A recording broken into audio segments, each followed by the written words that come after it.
Энергиясыз ештеңе ешқашан өзгермес еді. Тіпті еш нәрсе болмас деді.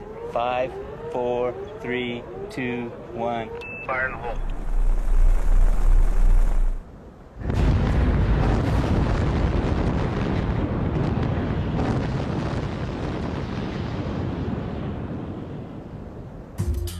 Энергия объектілерге қозғалуға немесе өзгеруге мүмкіндік береді. Температураның, пішіннің және агрегаттық күйдің де өзгеруі энергияға тәуелді. Кез келген оқиға энергия өзгерісін білдіреді.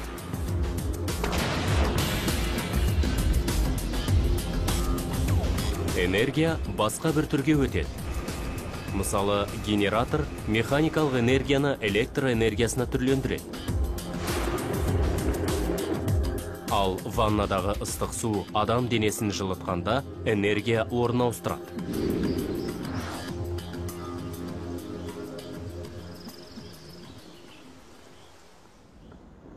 Энергияның көптеген түрлері бар. Олардың барлығы джоульмен өлшенеді.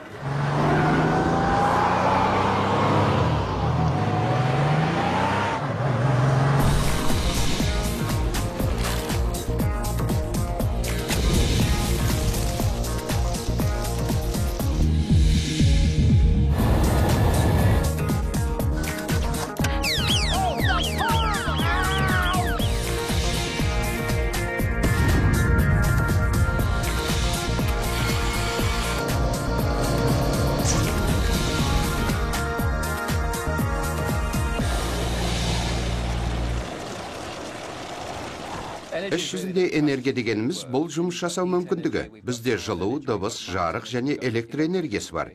Біз үшін әрине ең маңыздысы жылу энергиясы. Біз энергияны алуан түрлі тағамдардан аламыз, және ол бізге жылынуға, денеміздің қозғалуына, бұлшық еттеріміздің жұмыс істеуіне мүмкіндік береді. Энергия беруші азық-түліксіз біздің қимыл қозғалысымыз мүмкін болмас еді. Энергия бізге тыныс алудан бастап, денеміздің бар мүмкіндігін пайдалануға жағдай жасайды.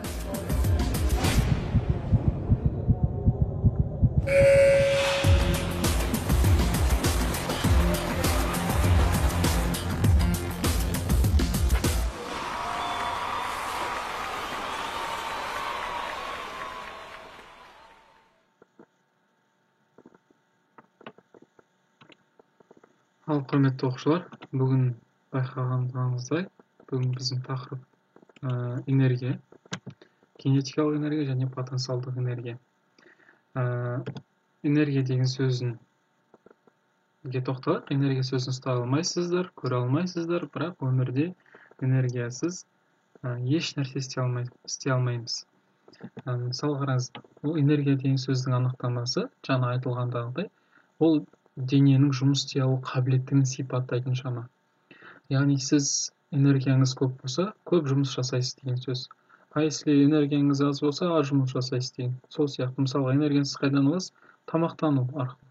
Мысалы, тамақты аз жеп, әлсіреп тұрсаңыз, сіз жұмыс жасай алмайсыз деген сияқты. Энергия жұмыс сияқты джоульмен өлшенеді. Жалпы физикада барлық энергияның түрі джоульмен өлшенеді. Жақсы, енді қараңыздар, энергияның түрлері механикалық және ішкі энергия деп бөлінеді екен. Ішкі энергияны сіздер жоғары сыныптарда өтесіздер.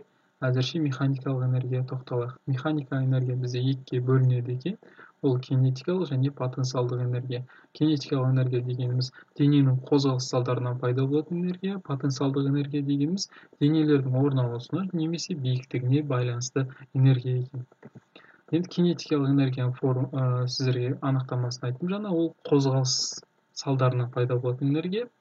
Оның формуласы екі деп белгіленеді. mv квадрат бөлінген 2. Бұл жерде m деп отырғанымыз массасы, v деп отырғанымыз жылдамдығы. Өлшем бірлігі кинетикалық энергияның джоульмен өлшенеді екен. Келесі потенциалдық энергия. Потенциалдық энергияны екіге бөледі екенбіз. Потенциалдық энергияны анықтамасы бойынша жаңа айттық, дененің биіктігіне немесе орналасуына байланысты энергия дедік. Егер биіктігіне байланысты болатын болса, біздің формуламыз mgh болады екен, яғни h деп отырғанымыз бұл жерде биіктік, м деп отырғанымыз массасы, g бізде еркін түсу үдеуі бізде тұрақты шама, ол 9,8-ге тең, немесе 10 метр секунд квадратқа тең деп аламыз есепте. Енді серпінді деформацияланған серпенің потенциалдық энергиясы, ол бізде еп тең kx квадрат бөлінген 2. Бұл жерде k деп отырғанымыз қатаңдық коэффициенті, x деп отырғанымыз серпеннің ұзаруы, қаншаға ұзарғанын көрсететін шама. Потенциал деген сөзіміз потенциалдық энергия емес, потенция деген мүмкіншілік деген мағынаны береді, мүмкін энергия. Түсінікті ма? Енді осы жерде біз тапсырмаға тоқталайық. Қысқаша сіздерге тапсырманы мен Google Classroom-ға салып қойдым. Осы тақырыпқа байланысты есептерді де тағы да осылай видео түсіріп салатын боламын. Әзірше мына есепті алдайық. Бірінші тапсырма не дейді? Суретте кескінделген денелердің қайсысы кинетикалық, қайсысы потенциалдық энергияға ие дейді. Бірінші суретте сіздерге тастың ұшуын көрсеткен, екінші суретте садақтың жібемен атылуын көрсеткен, үшінші суретте сіздерде бір биіктікте тұрған тасты көрсеткен, төртінші суретте бір футболисттің допты теуін көрсеткен.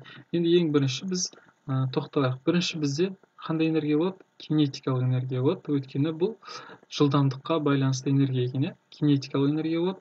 Екіншісінде бізде потенциалдық энергия болады, P деп жазсайын. Үшіншісінде бізде потенциалдық энергия болады. Мынау потенциалдық бізде серппелі, анау дегеніміз биіктігіне байланысты потенциалдық энергиясы болады. Ал төртіншіде бізде доптың ұшуы, ол бізде V дейтін жылдамдықпен ұшқандықтан ол кинетикалық